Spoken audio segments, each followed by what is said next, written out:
And here we are, ladies and gentlemen, boys and girls, children of all ages.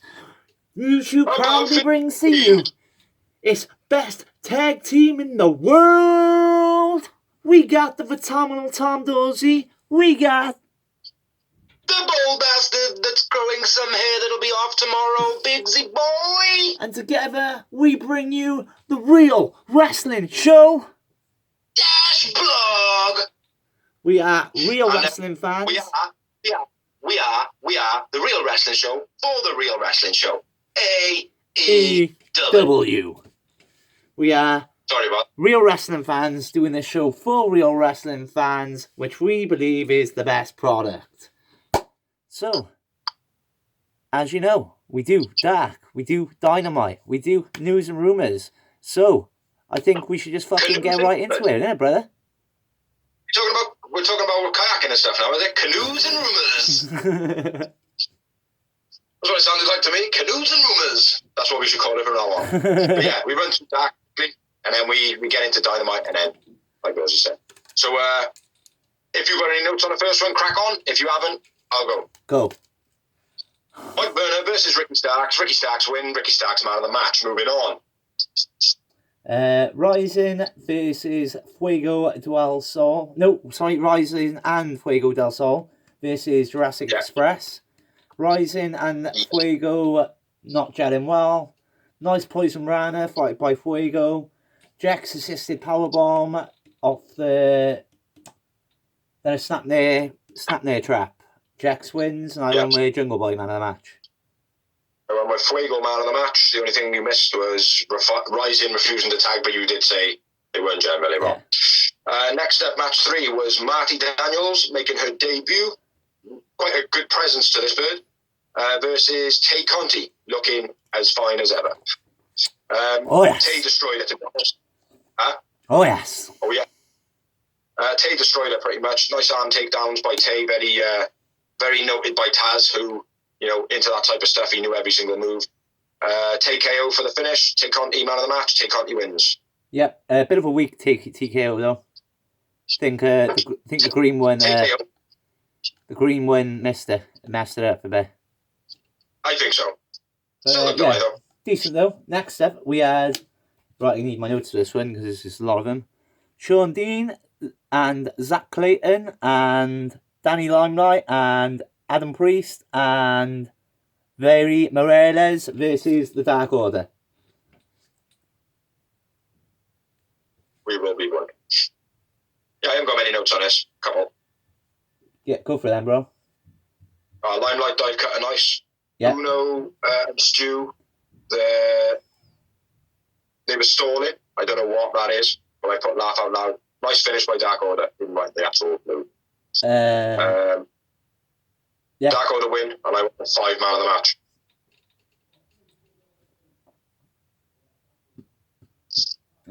Stu, man of the match for me. Match. Yeah, I can't remember what... There was something Uno and Stu did, and it was like they slowed stuff down, but I can't remember what it was, but I found it better. So next up, we had... You got notes on this one? Louis Valley versus Will Hobbs with Hook. Basically, Louis Val is busted open pretty early. Squash match. That's all I got. Yeah. Hook interference was about it. Second slam to Valley after the match. Will Hobbs wins. Will Hobbs man of the match. Yep. Next up, we had Red Velvet versus Leva Bates. Weak axe kick across the back by Red Velvet. It looked so shit.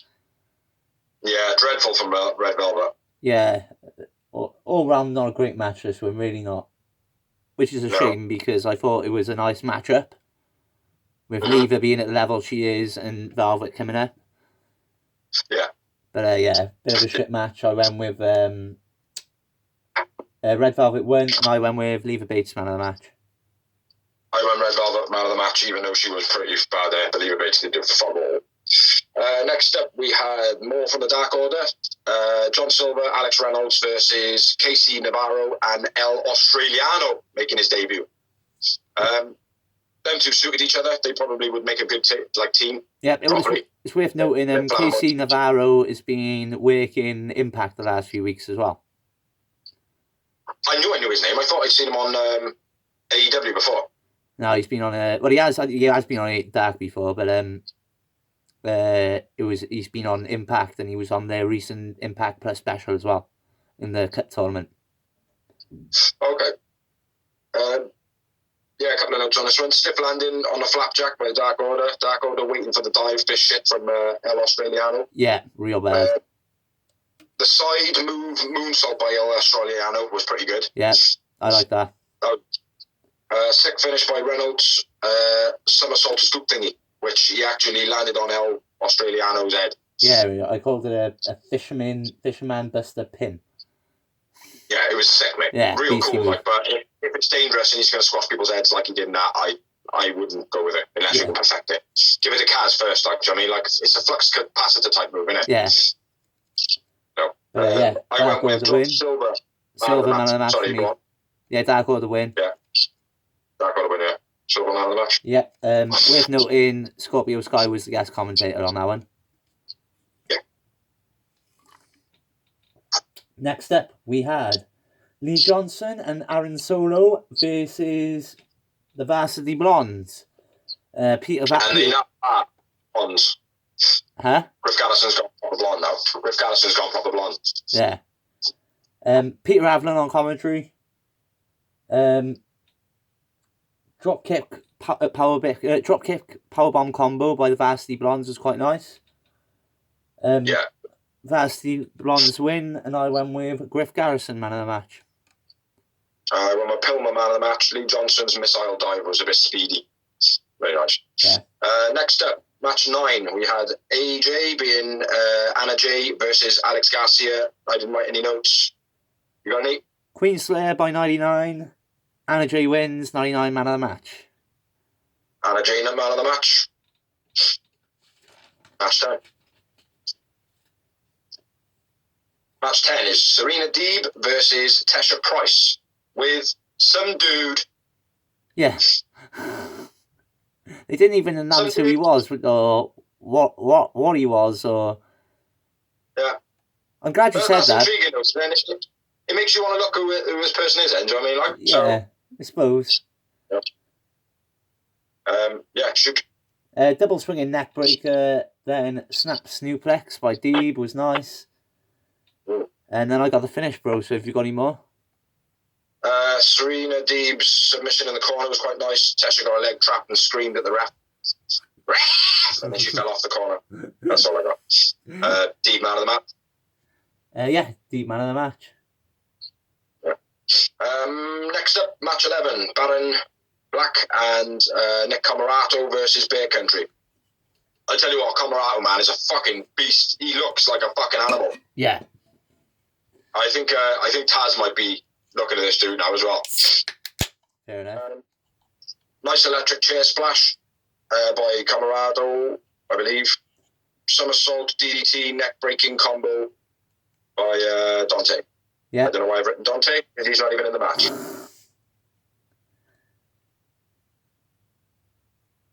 Somersault, DDT, neck-breaking combo. That sounds like something Bear Country would have done. Yep, go for it. No, it can't be, because it's a somersault, DDT, neck-breaking combo, Dante. I don't fucking know. Who cares? Anyway, Bear Country win, Small Bear, man of the match. Bear Country win, Boulder Bear man of the match. The only thing I'll say about that was it was a bit disappointing that they put Bear Country against them two, because I knew Bear Country were going to pick up their first win. By the way, it was their first win. Because obviously it was a thrown together Green Wins tag team against the Green Wins tag team. It was a bit shit like. Yeah. I would have preferred to have seen them pick up their first victory over someone who is at least a team, been teaming for a few weeks together, like, do you know what I mean? Yeah. Yeah, there was other people on here that they could have beat more like Casey Navarro, El Australiano. Yeah, there you go. You know, reasonable. But there we are. Last match. Major main event of the night. Yep, our regular main eventers on Dark, Chaos Project. Because yeah, they're becoming the resident main eventers of Dark now, aren't they? Pretty much. Yeah. I don't know how Luther does that, man. Yeah, Chaos Project versus Top Flight. Yeah. I only got 2 notes. Go for it. Diving up by Dante, and the assisted dropkick, which was fucking very nice. Yeah. Reminds me very RVD days.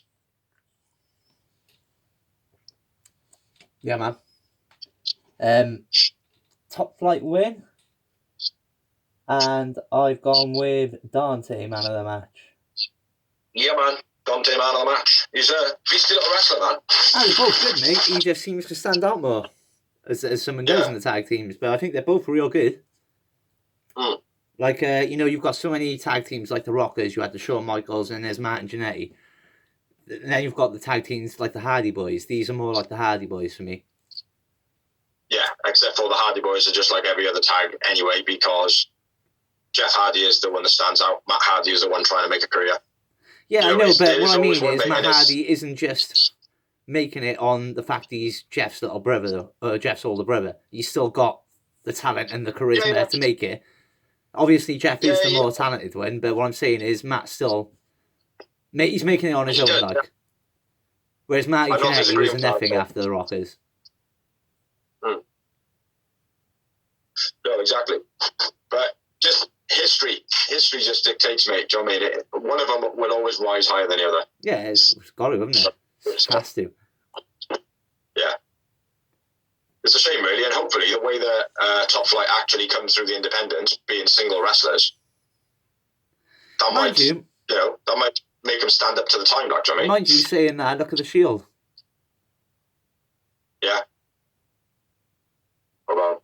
Well, Mox is one of the on top of his game. Roman's on top of his game. Seth's on top of his game. Yeah. Yeah, surprising that Seth Rollins is still up there, mate. I'm surprised they haven't gone. Yeah, fuck that. But anyway, let's keep it on track. Moving on to Dynamite.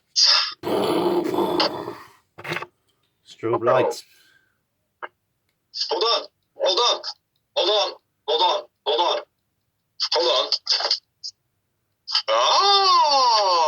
Oh, the effects. Oh, that's nuts.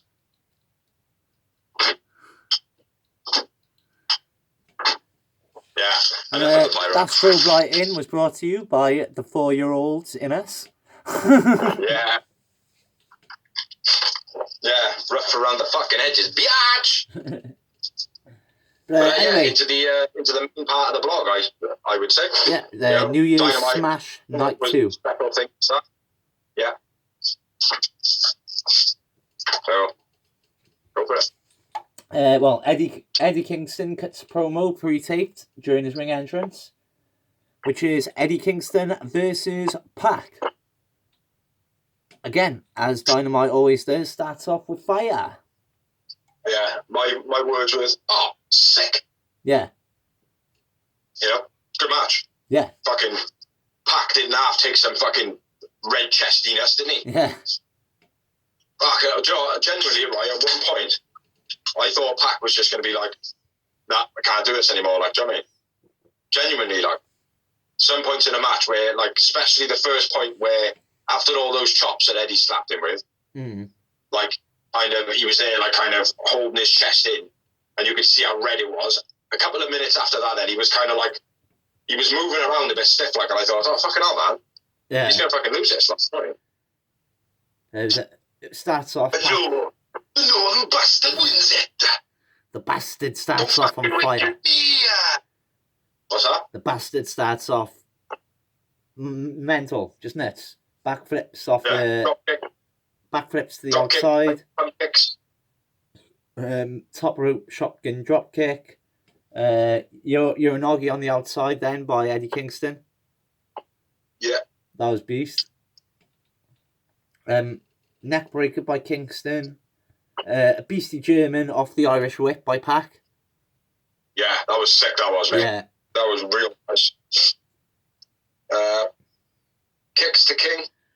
They were fucking real stiff, they were. Yeah, especially like, the Enziguri. it didn't look as though he was kicking him hard, though. But the noise was big. Yeah. Do you know what I mean? It was cool, man. Saito suplex to Pac was stiff. Slow build to the superplex to King was quite nice. Where as they were getting up, they kind of slowed it down. Yeah. Normally, it's kind of it's just right, get up to the top so we can do this spot. But it wasn't. It felt like a bit of a fight up to the top, and then it was a nice build to it coming down. Right, so well done to them.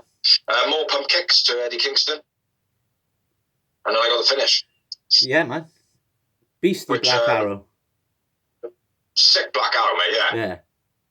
I was a bit shocked though. Like it was just kind of like a bit gritty to finish. Like don't get me wrong. Like I expect nothing less from the bastard. Like, do you know what I mean? Like just a fucking all and out. Just give it all right. I've had enough now. Yeah. Kick the fuck out of him. Kick the fuck out of him. Hit him with my big one. Like, do you know what I mean? But with Pac normally I feel like there's normally more of a beasting and then his finisher. Yeah. Not so much a beat down and his finisher. You know what I mean? Yeah. Which I suppose that goes to show how heavyweight Eddie Kingston is, really. Yeah, exactly. But it was a fucking sick match, man. Yeah. Sick match. Pac wins, and I went with Pac man of the match. Agreed, Pac man of the match. All day long, and I had 4 moments. 5 yowie wowie motherfuckers. I didn't actually note them down as I was going. At the end of it, I was like, how many notes? Oh, fuck, I didn't have any. And I was like, right, I'll try and remember back. And I could only remember the 4 things. Yeah. So, but yeah. After the match.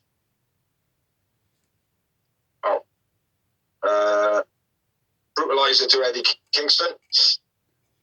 Lucha Brothers and Butcher and Blade then face off. Bit of a, tussle. Then Lance Archer comes out for the save for Pac. And then he's telling Pac to get on the same page. Yeah. What's going on there then? I don't know. Are they building it for a rivalry, or are they going to become mates and there's going to be a bigger clique? Again, another interesting one. Yeah, I've never really seen an angle like that where you expect the guy who's like angry to kind of still be angry, but not with one specific person. Do you know what I mean? Yeah. So yeah, it's cool. So yeah, good match. Anybody that hasn't seen it, check it out. From Watch Dynamite wherever you can. Yeah, definitely. Moving on to the next match, straight into the next match, which I liked. Chucky T with Orange Cassidy versus Miro with Kip and Penelope.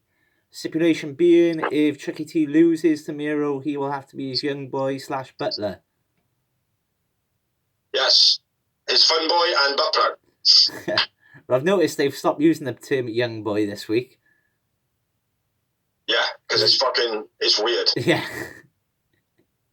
Like, I don't give a shit what the term means. Great. It's got a term in some other country where the culture is slightly different. Not to say that what they're using it for over there is seedy in any way or whatsoever, but over here it can be perceived as something very fucking wrong. Yeah.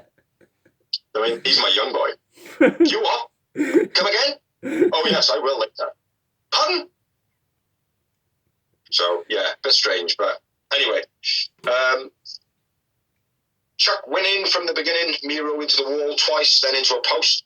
Yeah. Chucky, he was all over him. All over him. Nice senton from the ring to the outside as well by Chucky T. Double stomp to the outside by Chucky T. Off the middle, I think it was. Yeah. Off the middle. And then I got Kip getting his face involved in the match. Yeah, you crack on, bro, because I'm done now. I've only got the finish left. Kip attacks Orange, and then Chucky T kicks Kip. They disappear for a little bit.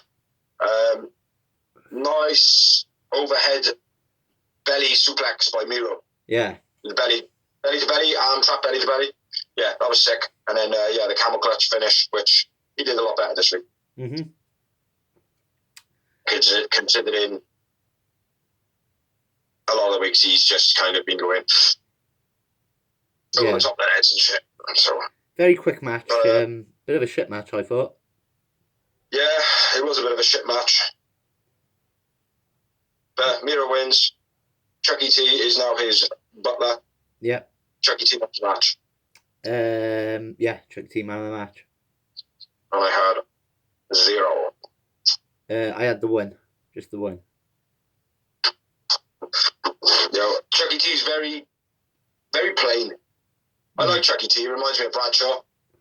Yeah. But, I don't know, he's too plain. Yeah, he's got nothing to get behind, is he? Yeah. Well, after this match, right, I wrote after match, because I always write any bits that are after. I put an A and an M next to it, after match. I was very surprised there wasn't any. Yeah, I mean, Orange Cassidy kind of stared him down, that was about it. Yeah, I thought there was going to be a little bit on the stage, or, there was nothing. But although I think it was caught off camera, Miro dragged Chucky T down the ramp. Yeah. Down the tunnel. But anyway, moving on. Next up, we had some promos. Yeah. First up, we had... Go on. Hardy Party with a contract dispute. And basically Matt Hardy having a pop at them going, do you know who I am? Blah, blah, blah, old shenanigans. Bringing back the kind of the stories of old. Yeah.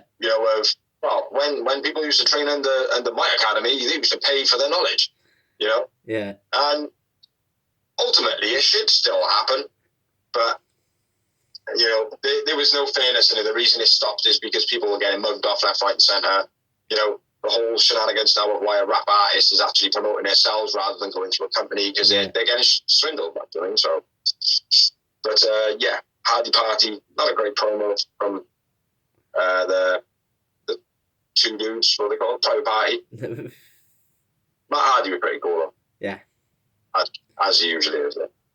So, that's our one promo. Moving on to another promo. In-ring promo with the Inner Circle, discussing their New Year's Revolutions Championships! Big Hager. MJF creating bonds within the Inner Circle. Being one with the Jericho crew. And getting rid of fat people. Yeah, that was a diss at Jericho, gotta be. Yeah, loads of people have said that. Yeah. Ortiz saying about recipes. Yep, to cook. Yeah. And then Jericho and MJF are going to win the tag team titles. Yeah. Santana had something to say, obviously. I knew that was going to happen. Yeah, well, it had to, didn't it? It had to, didn't it? Yeah, of course. Santana's like, no, fuck that shit. You brought us in to be the crew, which I think is a nice little spot as well. Like, it's all real, it's all true, it's all history. So that's pretty cool. Sammy calls Jez a tag team slut. Yeah. Which, that was wicked. Got a nice pop from the crowd there. Any old chance on a go. And then says he'll team with Hager. Yeah. Which obviously Jericho's two former tags. Yeah. Which again, and Hager maintaining his stance on his views. Championships! Yeah. Sets up for next week then, the bragging rights to see who will be the official tag team of the Inner Circle. Yeah, so next week we're going to have a triple threat tag team match, which is going to be Santana and Ortiz, Jericho and MJF, and Hager and Sammy Guevara. Yeah, here we go. Which again, this is all really interesting. It's normally when you have like competitions like this within the faction, especially in WWE, you could see them breaking up, you could see it coming. Do you know what I mean? But it's not like they had Wardlow and Hager last week and then they bumped fists. All good. Yeah. Nothing mentioned of it tonight, like for me. Wardlow and Hager in the ring. They did touch on it a little bit though. It's like when they went, just like last week when Wardlow beat Hager. Or when Wardlow or Hager and Hager was like proper furious look on his face and Wardlow was awesome. So it was addressed in that manner, do you know what I mean? Anybody that was interested in that feud that looked at either one of those guys, they would have been like, ha, do you know what I mean? They would have got that reaction. I certainly did. Yeah, but you know what I mean? It wasn't focused on. Like normally in previous storylines, it would have been focused on, like, you know what I mean? Even the commentary would have been mentioning it on and on and on. But it wasn't, which was nice. excuse But anyway, let's not dawdle too much on that. Then we had another promo, which was Dark Order and Hangman. Oh, I was pissing myself. Yeah, another funny one. Basically, after next week's match, Hangman will decide whether he joins the Dark Order or not. What's the answer going to be? I hope not.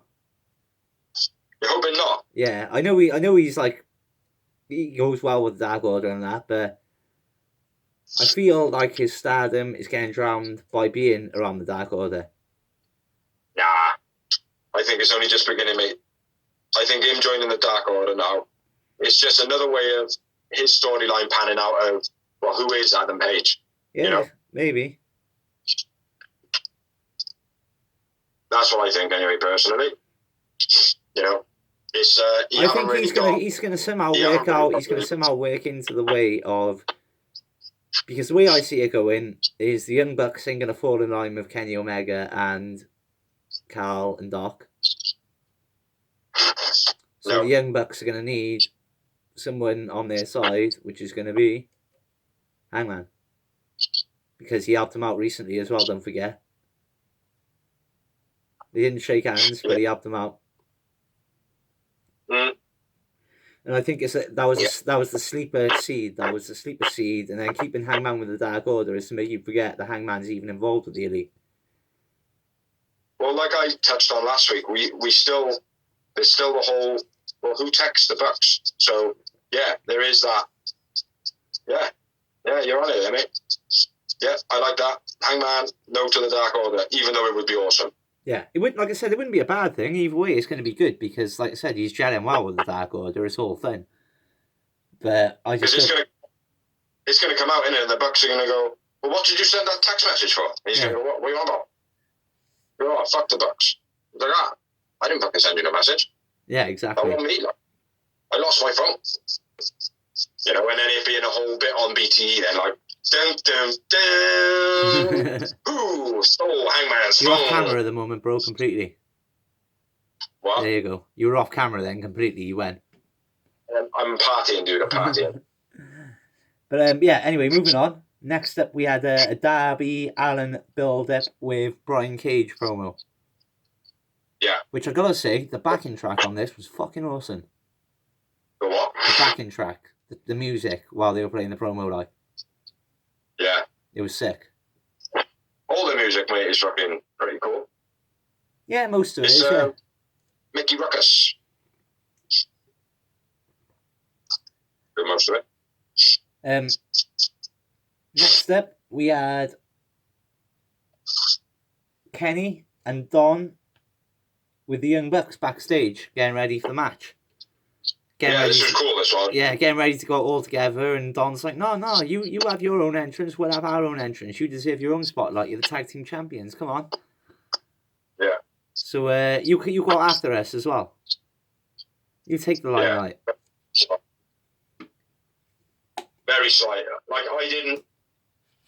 I knew, like, the Good Brothers were going to be there in some form or description.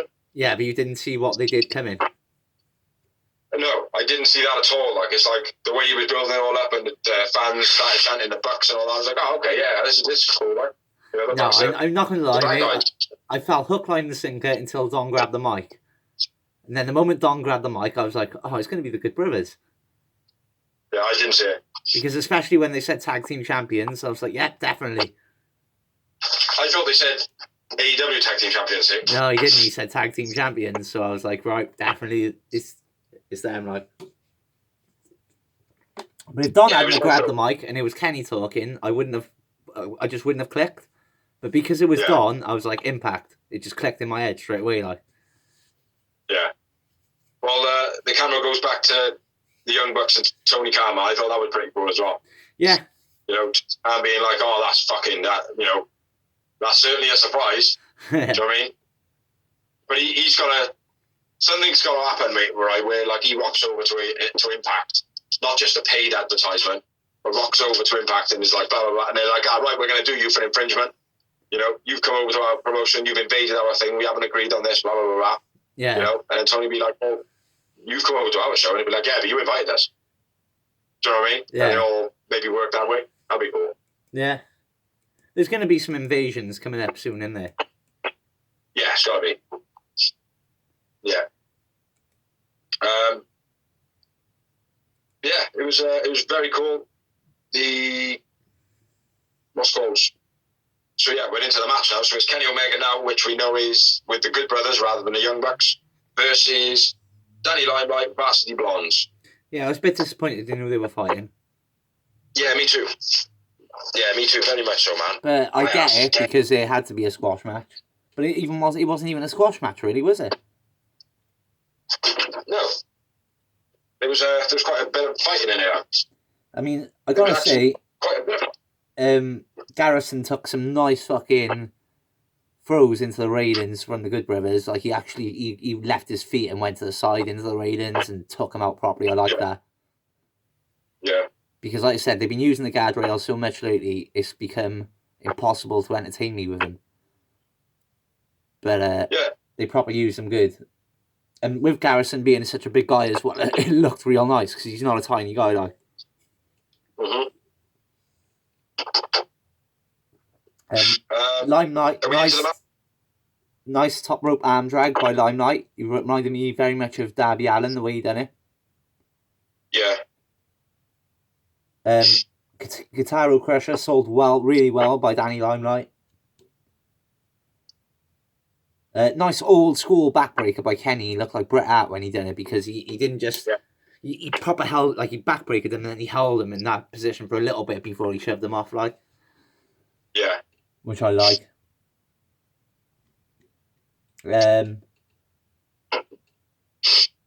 Nice. Something... So, top rope, then springboard Hurricanrana by Limelight. Nice running top rope springboard Hurricanrana by Limelight. Yeah, very cool. Beastie running kick by Tony Schiavone doing his bit for AEW and sticking the boot into Impact. Yeah. Going, you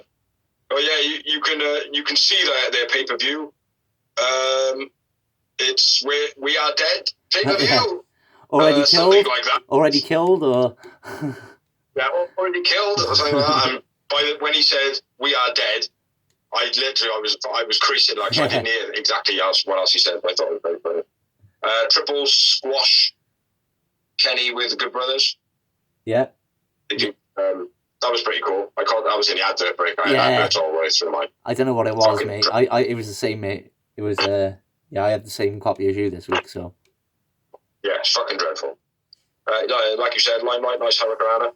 Mm-hmm. The corner double team. Griff Garrison holding up whoever he was holding up at the time, and then Brian Pillman running out of the ring, across the apron, up the corner, then do the move. It's like by the time it was Carl Anderson. Yeah. He had all the Carl Anderson. It's like, I'm not being funny. He would have smacked him 3 or 4 or 5 times in the eye with his elbow. Like, by the time Pillman got up to that corner. This is what we talk about. That's the point of the flippy flop wrestling, isn't it? Say again. That's the point of the flippy flop wrestling. That's the difference between doing like what the Young Bucks are doing and then what other independent wrestlers are doing. Yeah. But it was just dreadful, mate. Honestly, right? Doc Gallows could have literally come from the back, like wrestlers area, down the entranceway, down the ramp, gone around the ring the long way and got to Pillman before he could have done the move. Like, do you know what I mean? It was that fucking long. It was terrible, mate. Terrible.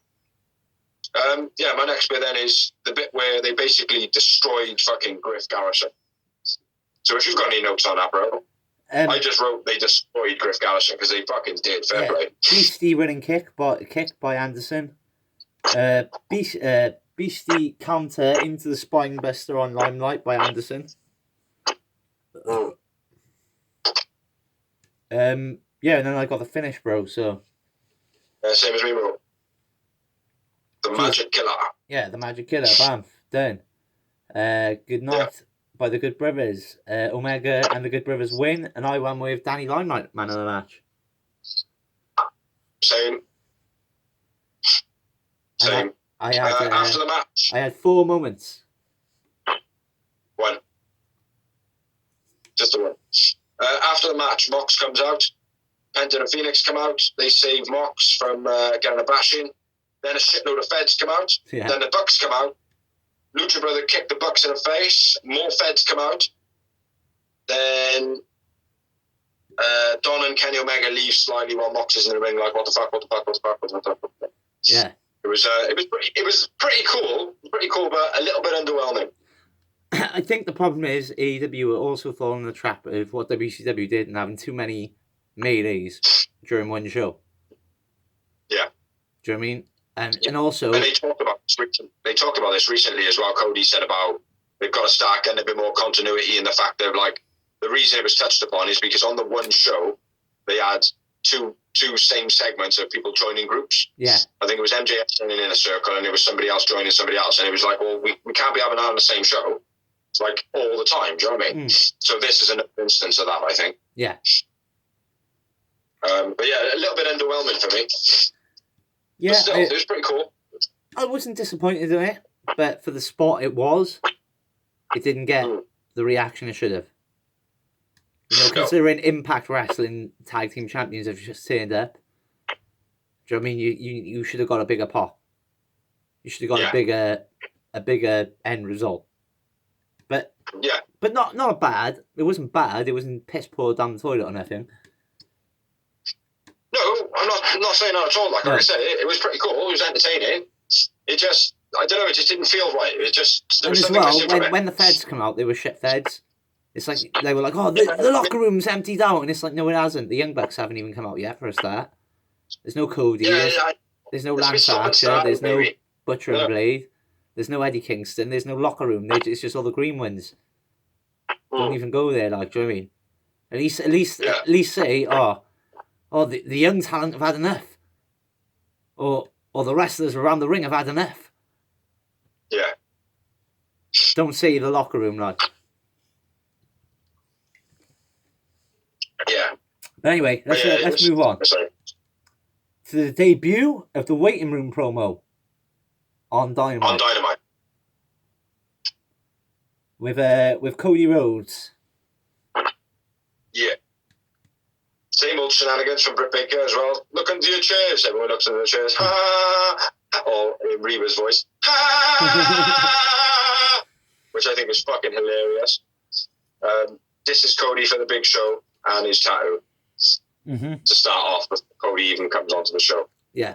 I like her little digs. They're cool. Yeah. She's doing well, I think. Yeah, she's quite entertaining, man. I gotta be fair. Yeah. Cody comes on as the guest. And then she asks him a question about what's going to be the future of the baby, blah, blah, blah, blah, and interrupts him before he can say his first word, which was very Rock-esque. Yeah. You know, the Rock do that very well, like, and Stone Cold. Yeah, and then Jade Cargill is the next tramp.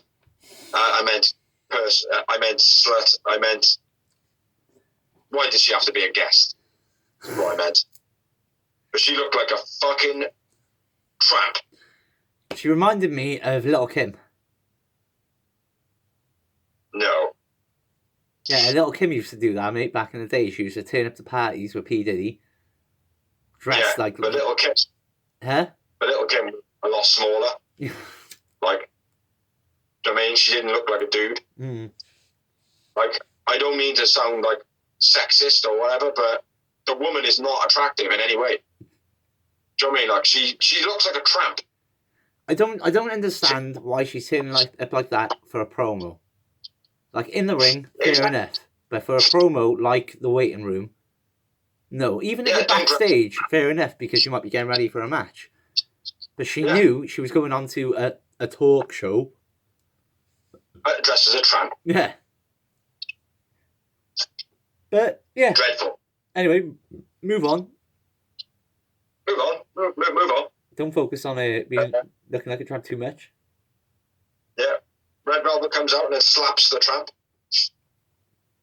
After she slaps Cody.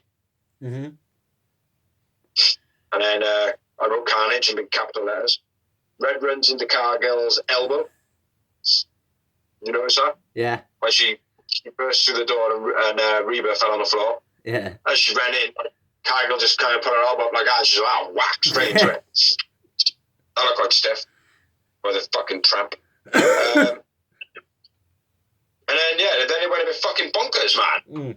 Like, it went from a tramp fight in Red Velvet to a video just cut into the middle of it of Britt Baker fucking up Thunder Rosa from either a couple of weeks ago, or she's done the face paint removing thing again. No, it was a couple of weeks ago.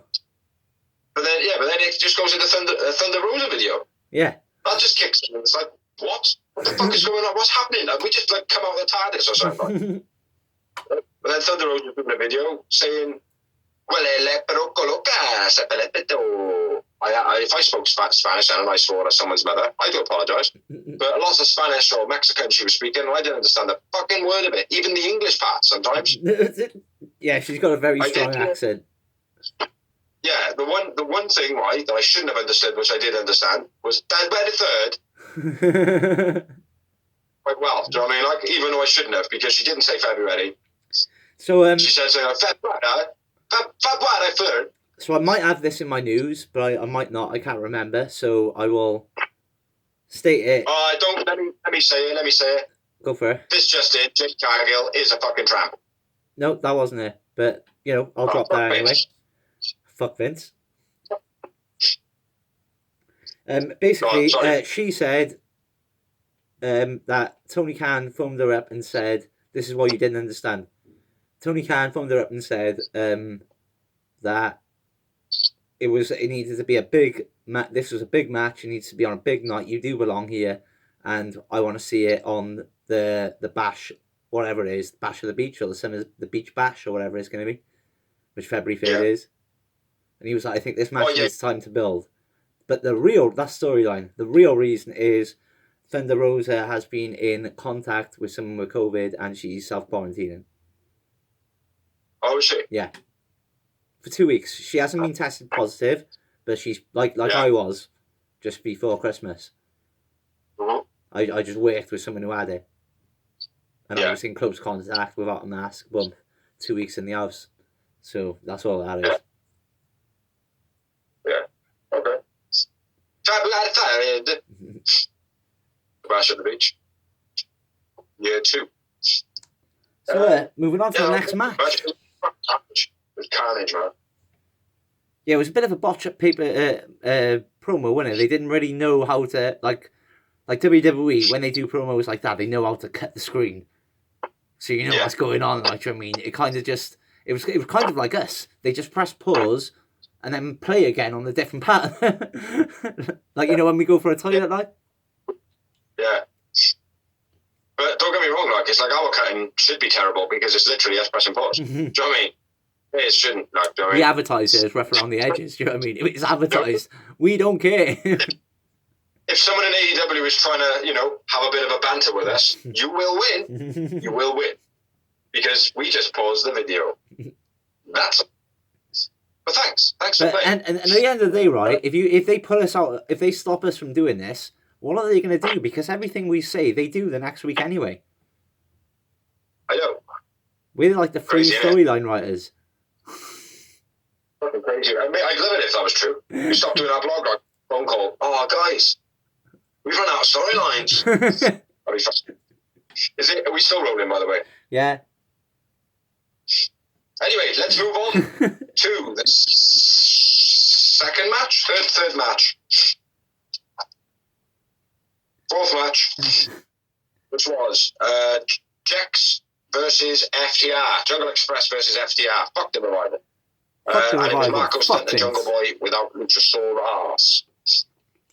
Because Marco obviously wanted to make a bit of a statement, and I think he did a little bit in his match. Yeah, it was decent. Good match. Slap the Dax straight off the bat by Marco. Yeah. Have a bit of that, sunshine. And then Marco's ragdoll. Yeah, nice snap suplex by Dax. Monkey flip, Hurricane, double team by Jurassic Express was nice. Yeah. Nasty up Marco in the corner, man, by Cash. Yeah. Fucking brutal, mate. The whip on his neck. Yeah, Marco Jungle Boy dives. I don't know if you've just said that. Crack on. FTR double team on Marco, dropping him on the ropes. That was in the break. Yeah. Again, paying for a subscription and getting fucking breaks. Yeah, mate, that was a beastie fucking... The way they done it as well, they didn't just drop him, they held on to him. That was what was nice about it. Right up. They held on to him, and they also put their hands on his back and pushed him down on it. It was. You could only do it to Marco's son. Don't get me wrong. You couldn't do it to a big guy because you might break their fucking their clavicle, their larynx back. or whatever. Yeah. But yeah. Marco then got a bit of a interference, pushed into the post by Tony Blanchard. Mm-hmm. Old bastard. Big spine buster by Cash. Yeah, Jungle Boy into the guardrail. Yep, a big, nice gory special by Cash on Marco, and he actually grabbed the ankles as well because Marco was so small again. Yeah, when he did that, mate, I was going to the missus. I was going, look, he got a backpack on. That's what my missus said. That's exactly what my missus said. She was like, is he actually wearing Marco as a backpack? And I was like, yeah. Yeah, too true on that. Big up those missus. Yeah, and then I got the finish of the match, right, bro? Top rope hurricanrana by Jungle Boy, then a brainbuster was beast. Marco goes for slice spread, but Dax launches him off, which was nice. It was nice how he just he javeled him, mate. Just stopped it as well, like, just stopped it dead, like, it was like, nah, let's take that back over there. Yeah. It was very nice. And then, cool. Yeah, low blow by Marco, then he actually gets the slice bread. Yeah. Teddy launches Marco into the post while the ref is distracted. FTR launched Jungle Boy into the guardrails, and then FTR hit the Midnight Express, which is now called, in tribute and newly named, the Big Rig. Yeah. It's a tribute to John Mr. Huber. Brody. Yeah, which they had the wife's permission of.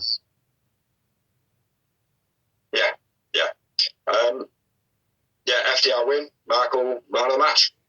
FTR win. Dax, man of the match. 2 moments for me. 3 for me. I thought it was a good match, though, but all the focus was on Marco in this, which I think the build to it was all about Marco. Yeah, it was meant to be. So, yeah, exactly. So next step, we had another brilliant match, as was. Yeah. Before they even threw a punch, they looked like they had that chemistry, like, do you know what I mean? But it was the beautiful Tay Conti with probably the best ass in wrestling at the moment versus Serena Deeb, who has got an Assassin's Creed look to her for the women's NWA World title. Yeah. Tay Conti is with Anna Jay, and worth noting, Serena Deeb probably trained Tay Conti. Did she? Probably, yeah, because Serena Deeb was the head trainer in NXT at the time Tay Conti was there. So. Yeah, that's true. I thought you meant before that, but as soon as you said it, I was like, oh yeah, fucking yeah. She was in prison, wasn't she? Yeah. Starting off the match, quite a scrappy exchange of, well, not a scrappy exchange. It was a bit of a kick from Tay Conti, and then it went into kind of these submissions. Yeah, nice. I thought it was nice mat wrestling. Weird. I thought it was some nice submission mat wrestling in the beginning. The submission part was fine, but it was the actual scrappy kick part that got into it. It was weird. Yeah. Like, it just kind of, everything just stalled, and it was like, right, okay, I'll just lay down now, and we'll go into the submissions part. And that's kind of what it looked like to me. Like, the submissions were good, you know. Pump kick to Deeb. Deeb falls out of the ring. Full Nelson stunner by Tay. I ain't got much on this, mate, to be honest. Nice judo throws and a kick by Conti. Yeah. A weird. I'll say it now because I know you would have noticed it. A weird full Nelson stunner by Conti. Yeah, full Nelson stunner. I don't know what the fuck it was. It looked weird as fuck. I don't know if it was botched or what. It just didn't look right. It didn't look right, but it also kind of looked like the same as, similar to like Kip Sabian's Go to Hospital, or Sammy's Go to Hospital, sorry. The GTH. Yeah, I don't know. I don't know if they fucked it up or what. It was just... It's the Go to Sleep variation, isn't it? I know, but it just looked It looked odd. It did look a bit sloppy. Yeah. It did look sloppy. I thought it was pretty cool. If it was intended, I think that's pretty cool. Yeah. You know, if it wasn't, it looked a bit sloppy. Yeah, stretch muffler then by Deeb. Yep, on the ground. Yeah, a grounded stretch muffler. Yeah, and I got finisher. Rib breaker by Deeb was nice. Top rope gory special by Deeb as well. That was cool. Obviously a legal move, but she got it held to the floor. And then BC pump kick by Conti. But then turns Deeb gets the advantage, hits the Deeb tox, and Serena Deeb retains the NWA Women's title. Deeb wins, and I went with Deeb man of the match. Deeb man of the match, just the one moment for me. Yep, I agree, just the one moment. I was a little bit disappointed in this match. I expected it. It wasn't bad, but I just expected it to be a little better. I say it wasn't bad, I just expected it to be a little better. Yeah, there was a couple of scrappy moments in it, you know, yeah.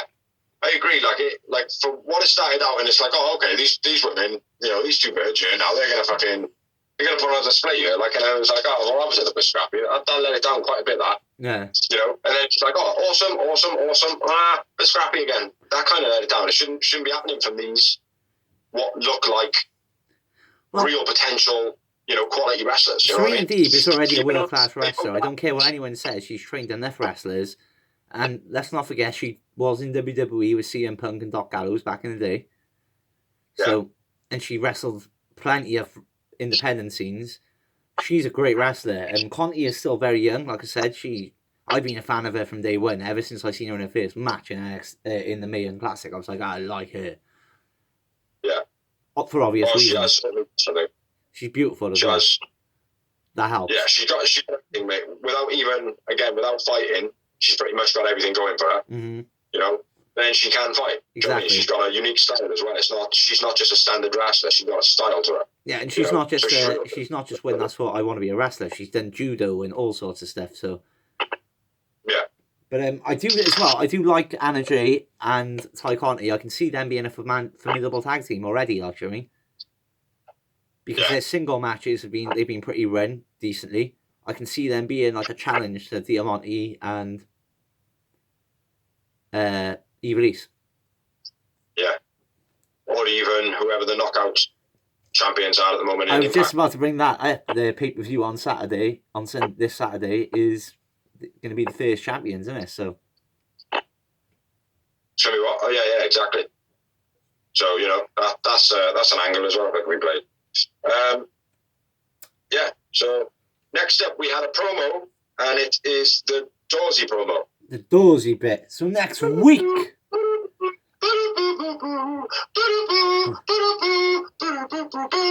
Over to you, Dorsey. Next week we have Prom Powerful versus Jericho and MJF versus Sammy Guevara and Jake Hager. Triple threat tag team match. Winner is the main tag team of the Inner Circle. Then we have Matt Sydal and Top Flight in a 6-man tag versus Matt Hardy and Private Party. Party hardy! Party! Then we got Hangman and Dark Order versus Hybrid 2 and Chaos Project. And Hangman will decide if he's going to join the Dark Order after the match. Which we speculated, no, he's not going to. An update on Miro and Chucky T. Yeah. Joe, I actually thought that was going to be on the show. I thought they said, next up, an update. And I was like, oh, okay. I thought it was going to be a short little update, but it turned out that it wasn't. And next up, a match I'm quite looking forward to myself. Legit Layla Hirsch versus Nyla Rose. Yeah, it's going to be good, that is. Even though Hirsch is going to get her ass handed to her. Yeah, but as long as they let her give in again a few moves, I think they could potentially, we've always said she could be a star, they could potentially give her a good push in this match if they let her get in some moves. Again, mate, she is someone she's got that something about her, I mean, a unique style. She's not just a standard wrestler. Even though she's doing standard wrestling moves to a good quality, she's just I don't know. I think you nailed it, mate. First time we seen her. She's the woman Kurt Angle. Yeah, that's it, mate. That is exactly it, mate. As soon as I seen her, I was like, that's who it is. Like, and my missus, the whole match, she was like trying to argue. She wasn't trying to argue with me, but she was watching it and she was just like, yeah, you're right. She was trying to look for a hole in my plan, like, and I'm not even planning it. It's just, it is what it is. She looks like a female Kurt Angle. That is it. Well, I'll say, I think I've seen us wrestle like six or seven times. You know, in the time she's been in AEW. I'm a fan of her. I think she's proper good. I was a fan of her from day one, mate. The first match I saw her, I was like, I like her. I wouldn't have said female Kurt Angle if I didn't. But anyway, like I said, I think they've got a chance to give her a good spot with Nyla Rose and make Nyla Rose relevant again. Yeah. Yeah, put her in an costume in a match. That'd be sick. And then we've got Moxley in action. Yeah, Paul Lee Johnson. Yeah. And then we're moving on to the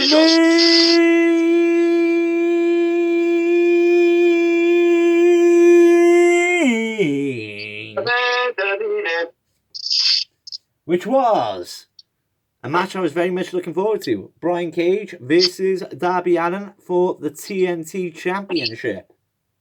And was not disappointing. Not at all, mate. What a sick match. Just that one spot in the match involving flying Darby's. Pretty cool. Pretty cool.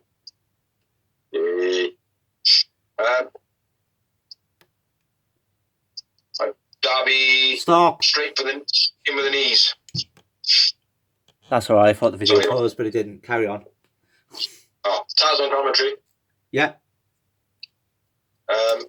Darby starting off straight from the bat, with the knees, and then a shoulder block dive to the outside. And then my next note was Cage catching Darby. So Darby hits one top rope suicider, gets back in the ring, goes for another, and then boom, Cage catches him on the second and suplex on the outside, which was nice as well. Yeah. Done real well. Yeah, fucking real cool, man. I did think initially, though, I thought, Darby should have gone over the top and come down more of an angle. Yeah. Which I've seen people do it. Like, I've seen people go over that angle and land on Brian Cage's shoulders. But I've also seen people dive over in that angle onto Brian Cage's shoulders and slip. Yeah, exactly. Just smashing on the floor, do you know what I mean? Sick though. And then the big spot of the match for me, Cage launches Darby from the ring to the outside through a table. Yeah, which is not just to the outside. It was a good, 10 foot. Well, this is what I was going to say to you. The commentary said about 12 foot. Maybe. If you look at it from the height that he came and go down to the floor, the point he rested, that would maybe be about 12 foot. But the distance from there to there would be about 10 foot. Well, I liked it because they didn't over-exaggerate. Like, if it was WWE, I just threw him about 30 foot. Yeah, he did. Like, he definitely did because Superman was in the building. Like, do you know what I mean? It was a bit more realistic. That's why I like I pick up the commentary all day long on AEW on both shows. I've got to be fair, actually, and the commentary is the main reason I watch the show. Yeah, because the commentary is hilarious. Yeah, they're wicked, mate. Always laughing at Taz. Yeah, saying stuff that he doesn't understand what it means. And Taz kicking off, and obviously they got a little bit more leeway to swear in that on there as well, haven't they? Yeah. Darby went through the table, then Darby was bleeding. Yeah. Did he cut himself or did he cut himself? I think he cut himself. At first, my missus went, knowing what Darby's like, do you think he's actually cut himself? And I went, no, absolutely not. And then when I actually seen his face, and I seen that the cut was right in the middle of his forehead, like I couldn't see properly enough to see if there was like a pick of skin. Like you would, if you had to shard it, you get a bit of tissue roll. Yeah. You know what I mean? But I think that it was a bit of a slice, which if it is the case, I'm a bit disappointed, man. Do you know what I mean? You can't, just because there's a spot in the match, man, and it's happening in AEW quite a lot, just because there's a spot in the match that could justify some blood, doesn't mean we need to have blood. Yeah, but I think, like, here's the thing. That one was justifiable. So I don't think it was. I don't think it was, mate. I think the way that Brian Cage was ragdolling him around, I don't think he needed to bleed to put Brian Cage over. There was no justification to put Darby over because he'd be bleeding. Yeah. You know? Maybe a tiny bit to go, oh, he won the match and he's bleeding. Yeah. You know? But I don't know. I just don't think he needed it. Like. Yeah, that's fair. That's fair. But, you know, maybe it did. But I just think there's far too many spots that are unnecessary generally in AEW of bleeding. Fair enough. You know? So, but yeah, he's bleeding at this point. And then Cage grabs him in a suplex and then walks up the steps and then throws him in the ring nonchalantly. Just fuck off. Fuck off. That was pretty cool. Yeah. Then at this point, say it's Brian Cage. He's a fucking machine. Beastie release German by Cage, then throws Darby around like a ragdoll. Overhead belly to belly by Cage. F5 by Cage and a triple power bomb, but Darby flips Cage off. Afterwards, he's like, fuck you, fuck off. The setup into them 3 power bombs was sick as well. The way he rolled him up, pulled him up off into the power bomb position, like I was sick. Very Jericho-esque from back in the day. And then another throwaway power bomb onto the ramp. Yeah. Brutal, man. Another finger from Darby on the ramp, giving it all. Fuck Vince. Coughing up blood. Fuck Vince. Yeah, I'll say one thing. Darby kicking out at 1 every time. Yeah, you can't keep doing it. And they were like, "How the fuck's he doing this shit? Oh my god, Darby is actually a fucking machine. He's a fucking robot." Again, this is what I said to you. Now we're at the year mark. The problem is they need to stop doing those things that made it special, because if you keep doing it, it doesn't become special anymore. In what? In terms of what? Like Darby kicking out a win. Yeah, exactly. Like, I mean, those little things. I do it all the time, like. Exactly, those little things. It's like I said to my mate the other day, like, I mean, what's your favourite dessert? And he was like, oh, chocolate fudge cake. I was like, if you had chocolate fudge cake for dessert every single day, twice a day, for 7 days a week, you'd be bored of it. Yeah. Simple as that, like, or you'd have diabetes. I know. Yeah. You do. You do indeed. You do. But yeah, I thought it was good, man. It's like, well, Darby is literally not fighting back. Maybe he's conserving energy, some would think. Yeah. Oh, but he's not fighting back. He's going to use up all his energy all in one big bout now. Do you know what I mean? And it's like, maybe, or he just can't fucking fight Brian Cage because he's a fucking machine. Do you know what I mean? And Darby's only thing is to wind up Brian Cage, like, do you know what I mean? Which then would be indicative of, well, yeah, he's just going to hit it now with a big bout of whatever, like, do you know what I mean? Wow. Saving all his energy. Exactly. You've always got the quick package as well, don't forget, from getting in people's heads. Yeah. But, Cage... He didn't really act though, man. Darby. He had a couple of offensive moves, but nothing major, like. No, exactly. Cage spine first, off the ring, on the apron, onto the stairs. Onto the steel steps he set up, yeah. Yeah. And then the coffin drop onto the stairs. Off the middle, yeah. Ow. And then Darby bites Cage, hits a stunner, then takes his belt off. Oh, that's what it says. Belt around Cage's ankles. Mm-hmm. Yeah, my bad. Well, then, if I had read this out, it would have said, Rilf around Cage. I don't know what the last word says, but now I do. Yeah, Code Red then by Darby. Yeah. That was quite nice, the movement into that. Darby flicks up onto the corner, into the stomp. That was pretty cool, coming out of a pin. Yeah. Almost just, what did you see? That was cool. Yeah, that was pretty cool. Nothing spectacular. Like Brian Cage didn't have his arms in the right position for it to sell that well. Be that, in the old one where they kick up and they go poof, and the person flicks right up in the air. That would have been cool. Yeah. But it was. And then Hook. I got Hook getting a bit of destruction in a match. Yep. You crack on, bro. Carry on. It was nice. Nice. It was an arm drag. I'm not sure. I can't remember exactly what it was. I know Taz mentioned it. That's my boy. That's my boy. That's my sperm right there. Yeah. But yeah, he did an arm drag. Noting as well that who was it? There was in one of the women's matches. I think it was Tay Conti dropping to her knees doing the arm bar, and he was saying that Hook was doing it better, blah, blah, blah, as he would. This Hook's distraction was for Ricky Starks then to push Darby off the rope, and as soon as he laid a finger on him, the lights went out. Sting was out behind him. Yeah. Like, I don't know where Sting was. Did you clock him at all? No. Like, because he came out, he was in that position so quick. Yeah. I don't know if he came from the ramps or what, but it was pitch black, man. But anyway, Sting's there, uses his bat, sticks a fucking bat into his face like this, motherfucker.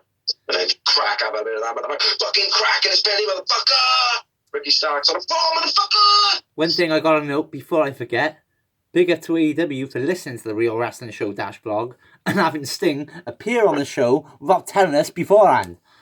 Yeah, we knew it was going to happen. Yeah, we did, but we didn't need them to advertise it. And they didn't.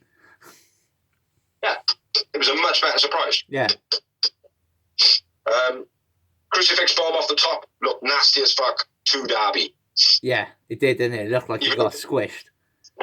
Oh, mate, if he haven't got like some dodgy ribs, or even a bad drop on that. He looked like he should be a Blackberry in part of Ribena after that. Yeah. Yeah. Mate, definitely. He should look like a Blackberry bush. Just rolled over cage. Mate, it was brutal. Brutal, mate. I hope he's not injured.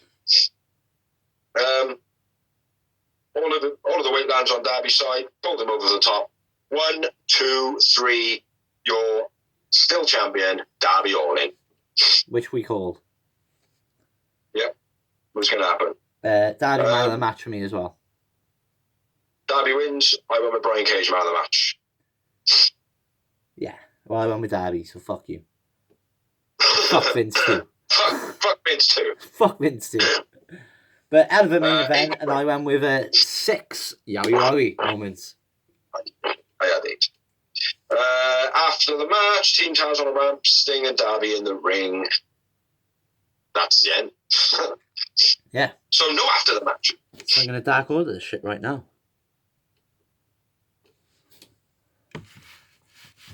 3. Go. And we're back with the latest news and rumors. Spooky. Hello. So I'll kick it off. First bit of news. Dalton Castle is a free agent at the moment. He has been offered a new deal by ROH, and he's said to be happy with the deal, but he's basically waiting for WWE or ROH or AEW or Impact or someone else to offer him a better deal, I think. Okay. Like everybody else then? Yeah. Yeah, because fuck Vince and Co. suck.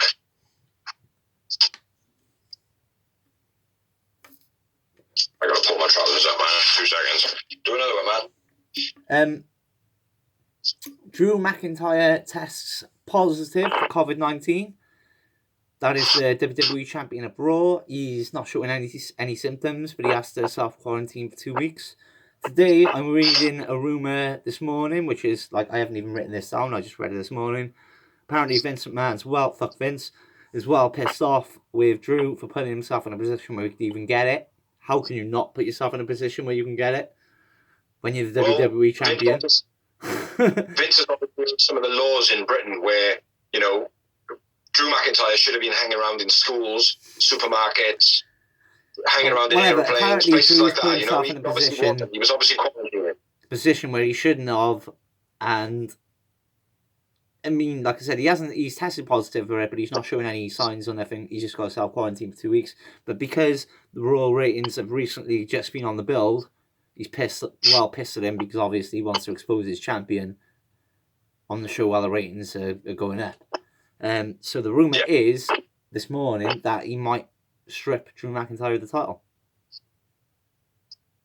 Fuck Vince. Fuck Vince. Yeah. I'm going to get a tattoo on my finger. Fuck Vince. So yeah, crack on, bro. Dickhead. On to some joyous news. Matt Hardy and Rebby Hardy and the two brothers are expecting a baby brother, sister, and son. So they're expecting a baby. They're having a baby. Yeah. Mm-hmm. Talking about babies, Val Venus is in a bit of hot water at the moment. He's been taken off Twitter for a couple of days. The reason being is he put up a picture of evidence of a child sex abuse photo with Hunter Biden, which is Joe Biden's son, who is the to-be president of the United States. Yeah. Fucking a child. But I don't know the extent of it. I do know that at the moment it is definitely 100% a rumour. There is no accusation from this end. I don't know shit. But that's what's going on with Val Venus. Fair enough. So, Anthem settled with Jeff Jarrett in court over the beef they had. I think basically Anthem have paid out money to Jeff, but not as much as he wanted, but he settled. Yeah. It's basically, we ain't giving you shit, Jack. We give you service you ain't having any more. Jericho, Nick Jackson, Ben Carter all had the coronavirus in September. It was kept very, very quiet. Yeah. Very quiet. Now, I don't want to... Again, this is a rumour mill. This is me. This is my thoughts only. This doesn't mean that other people are not thinking it, or if they are thinking it, I'm not accusing. But the fact that John Huber got ill in September with a non-related COVID thing. Now, it has gone a little bit quiet and all that, and there has been a bit of weird speculation around it. This kind of leads me in to think, well, if there was more people in the company that didn't really know that they were ill, did potentially John Huber have it and die from it? You know what I mean? Well, or complications, or whatever it is. I've read a recent statement around John Huber, and apparently he had a lung infection, a collapsed lung infection, which there was a long-term lung thing which they didn't know about until it was too late. Oh, okay. That's the recent thing I read. I don't know how true it is. Again, it's all speculation. It's just a rumour. Well, I hope it's the truth, mate, to be honest, because I really don't want it to be anything doing with COVID, to be honest, because it would be great if they go, no, it's nothing to do with COVID, because then it just reassures the fact that I think it's all a bit bullshit myself. Not to say that there's nothing out there and people shouldn't protect themselves and wear masks and blah, blah, blah. Which we are still doing. It probably does worse for humans, right? There's probably more people dying now of ingesting mold spores than there are people dying from this suspected bug. Do you know what I mean? So I'm not saying that I don't believe it. I'm not saying that I do believe it. What I'm saying is I believe what I believe. So yeah, that's Big C's views only. No one else's. My next bit of rumour is the speculation on Jay White joining AEW. Yeah. But there's also speculation of him joining WWE. Right, the he is from this moment going forward, he's a free agent. He was from January 5th. The rumour is he's basically fishing for the best deal. He's definitely he gave a promo saying he's definitely done with New Japan, but we all know in wrestling that means fuck all. Yeah. But he has also been removed from the official website. Now let's. But so is Sean. Yeah, but just to clarify though, on their website they still have John Moxley and people like that and TJP just because they've appeared for him. Yeah. So. Yeah, it's like AEW have got Sean Spears gone at the moment, blah blah blah blah. But yeah, at the Brody Lee tribute, he was there on the stage with everybody else, showing his respect. Now, not to say that he didn't rock up and go, look, I know I'm not with you guys anymore, but I want to be on that fucking stage showing my respects. Exactly. Do you know what I mean? I don't know, but he's not on the page. But I think it's all a fucking story, like, do you know what I mean? But it could be. But any more on the Jay White? Nope, that's it. Yeah. What we got next?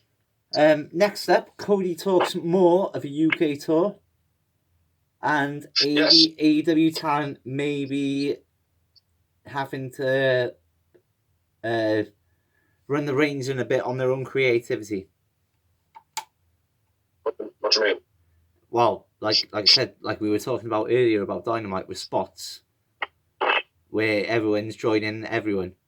Do you know what I mean? He's saying like it's becoming a bit NWO. You know, loads of people are coming up to me. I want to join the Inner Circle. I want to join Jurassic Express. I want to join this. I want to join that. And it's like, no, we can't have everyone joining everything, because otherwise we're going to end up with a big shit spot like WCW ended up being, basically. Yeah. And then exactly. As well, he talked about the UK tour, and he talked about basically WWE being, fuck Vince, very selfish when it comes to UK fans, and just giving us the crappy house shows that we've been given the last few years, and we've only had that pay-per-view in 92. SummerSlam 92, made evented by British Bulldog in the Continental title, one of the best matches of all time. One of the best pay-per-views in my view of all time. That might just me being British, though. But yeah, basically saying the UK spends so much money, they're so dedicated to WWE, they deserve a lot more back. Yeah. Which I agree. Right. They do. We've been saying this for years, mate. I mean, like, when we were younger, like, you know, pipe dreams and all that, it's like, oh, let's start a wrestling company, like, do you know what I mean? Like, it was fucking the absolute thing to do at the time. Do you know what I mean? If we had started the show up now, man, we would have been potentially rubbing shoulders with X, Y, and Z. Do you know what I mean? Exactly. A cool name for a wrestler. X, Y, and Z. Fuck Vince, you can have that. My next bit of news, you done with that one? Yeah.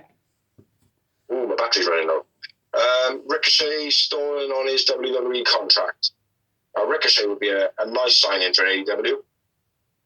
When I say a nice signing, I don't necessarily mean a long-term signing. Yeah.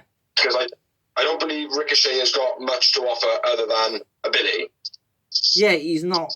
Again, he's got everything good for him except for, why do I care for you? Yeah, like they could bring Ricochet in and team him with Shawn Spears and have like two people not being cared about. You know, it's like here's a perfect example. Mr. Anderson or Mr. Kennedy, or however you want to call him. He's a good wrestler, but he's not a great wrestler, is he? You wouldn't say he's a Chris Benoit or he's a Rey Mysterio or he's got any ability like that. But because of his character, you care about him. Flip. Am I the right way up on your camera? No. What the fuck, man? Pardon me. Now you are. My bad. Technical difficulties. But yeah, he would be a nice signing. Okay, my next bit of news is WWE have filed for the trademark of Ben Carter. Yeah. Tino Sabatelli and Joshua Burns. Tino Sabatelli. Yeah, he was released by WWE. He came to Dark, then like 1 or 2 matches with Dark. They've re-signed him. Yeah, dropped a load of fucking spy rumours. And then they've re-signed him. Then went back to the fuck Vince. Yeah, fuck Vince. My next bit of news is Nikki Bella wants to be part of the WWE creative team. Oh. Dream on, girl. As long as fuck Vince is in charge, ain't gonna happen. No, they're not young and sexy enough anymore. They're matured and sexy enough for me. Yeah. Rascal's making a debut on NXT under the name of MSK, which is another trademark that fuck Vince has made. Yeah.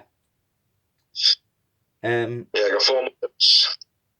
Alright, I'll kick off the next bit. WWE add Best of Luke Harper and also New Day pay their tribute podcast to Luke Harper, aka John Huber, aka Brody. Mm-hmm. Yeah, I've seen that they're releasing like more. It's pretty cool. Pretty cool. So off you go, bro. Sorry, bro. I'm getting a bit mashed up with all my camera, so you don't see my roof. Oh shit, my roof.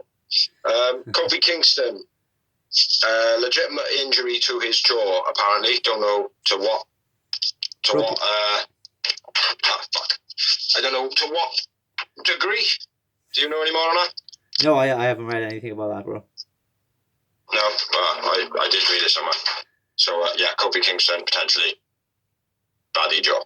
Again, I've already said it, but I'm going to say it again. Thunder Rosa versus Brett Baker was postponed due to, not storyline, due to Thunder Rosa being in contact with COVID, which means she has to self-isolate for 2 weeks.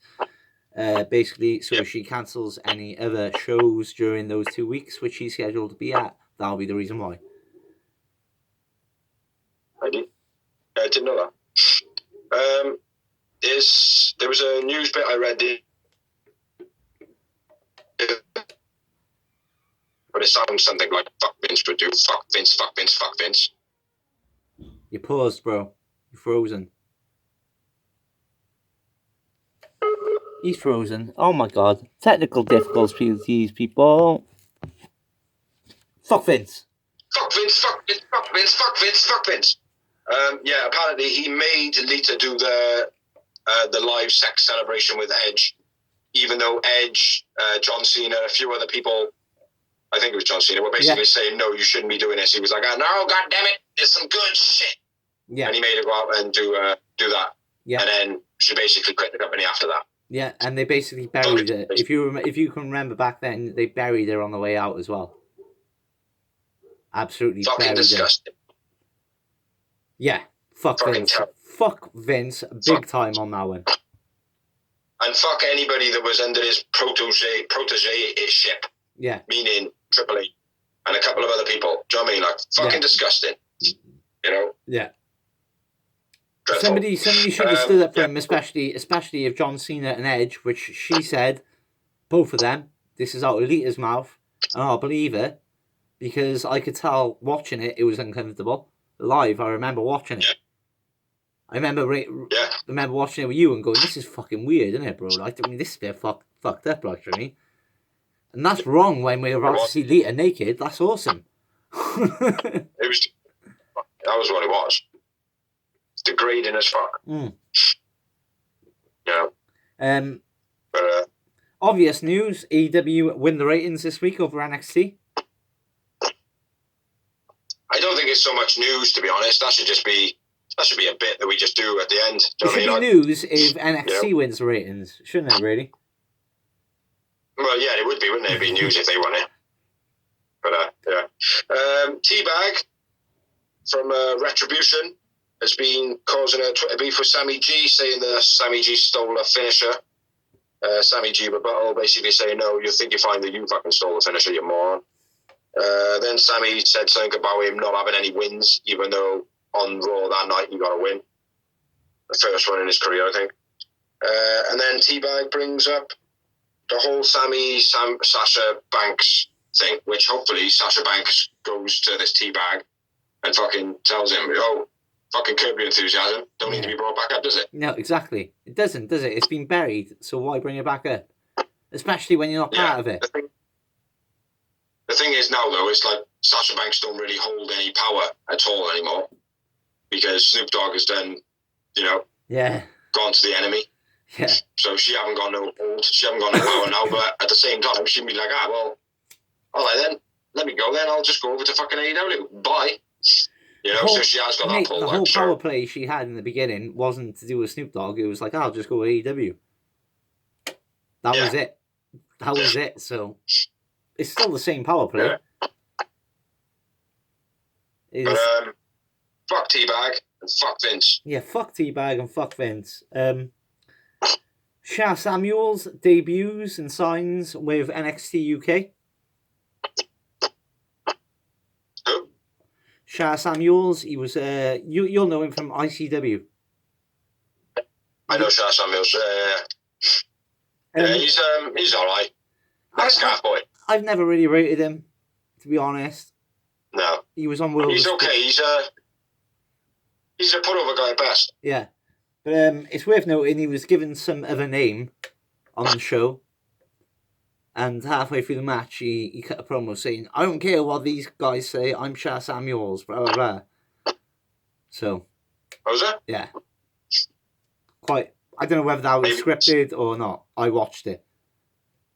Maybe that's WWE's way of trying to adhere to the network, saying, we want some more adult stuff.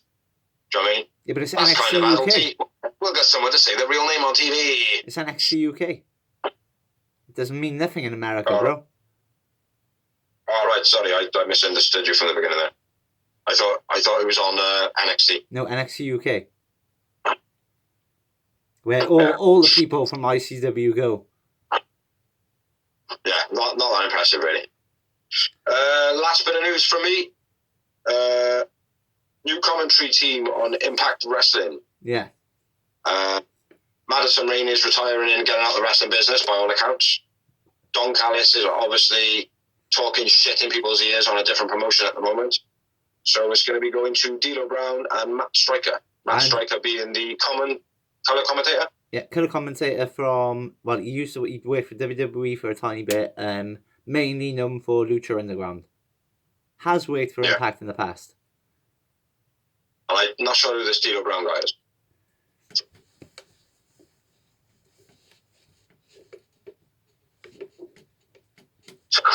Almost a good impression there, does.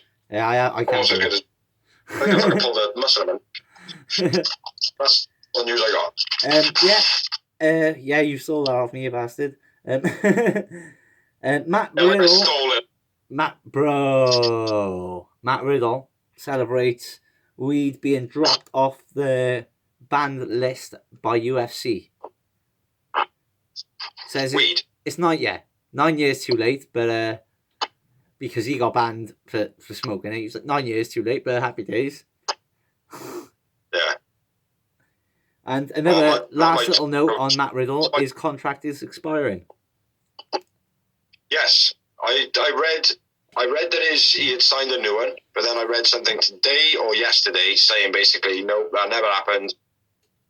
He's not renewing it, but they're looking to give him a big push anyway. They offered him a new contract. He said no already. It's what I've read. Again, these are just rumours. But apparently it wasn't a great pay rise. And the guy knows what he's worth. I mean, I think he's one of the future stars of the business, to be fair, because before AEW was about, I was saying to you, watch this guy Matt Riddle on NXT like he's sick. And then you said to me, you completely forgot that I told you to say, watch this guy. And then you went, have you seen this guy called Matt Riddle?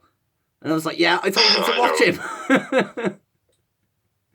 Yeah, I know. My bad. Got any more? No, that's it, bro. That's it. That's the end of the news and rumours. We will say one thing, as Dorsey pointed out in our Dark Order moment. Big up to Tony Khan and co.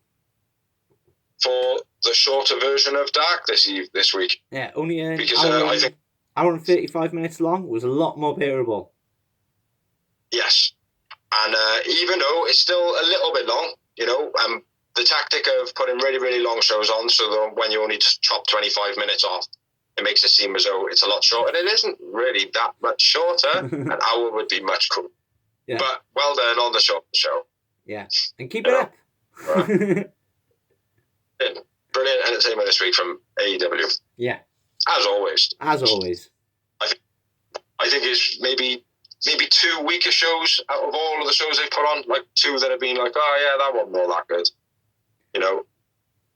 But there's been nothing to put me off watching. Lots of like a storyline moving and stuff. Mm. So yeah, no real complaints from me. No, I thought it was a strong 7 minimum out of 10. I'll probably give it an 8 again. Yeah, I'd probably go the same. But thank you everybody who watches. Thank you everybody who shares. Thank you everybody who likes. Thank you everybody who likes our page. Thank you everybody who shares. Fuck Vince. Thank you. Fuck Vince. Thank you to Mr. Ripper for doing the entrance video, which we will get back up and running before long. Yep, when they sack me from being the director of the show. Yeah, and I think Dosey's got some credit rolls of some sort here. He's got something rolling up his sleeve because he's moved really close to the camera. No, I haven't got nothing. I'm just getting ready to stop the fucker. On the carpet. But yeah, thanks everybody that pays attention, Yeah. and gets this far in the video. Yeah, big ups to everyone who watches, shares. We're going to be dropping a little sideshow on the channel soon called Merchandise Memoirs. We're not going to share it on all the pages. We're just going to check it on the channel. Probably share it on our private pages. Maybe mention it now and then. There's going to be some funny stories in it. That's about it. It's not going to be long videos. They're going to be between 5 and 20 minutes long, I would expect. Check them out. They will be dropping from this week. Yeah. So yeah, big up from the Real Wrestling Show. Dash blog. Don't forget the Dash blog. And we'll see you next week, motherfuckers. Yeah. Episode 77, by the way. Yeah, episode 77. See you next week, fuckers. Fuck off till then.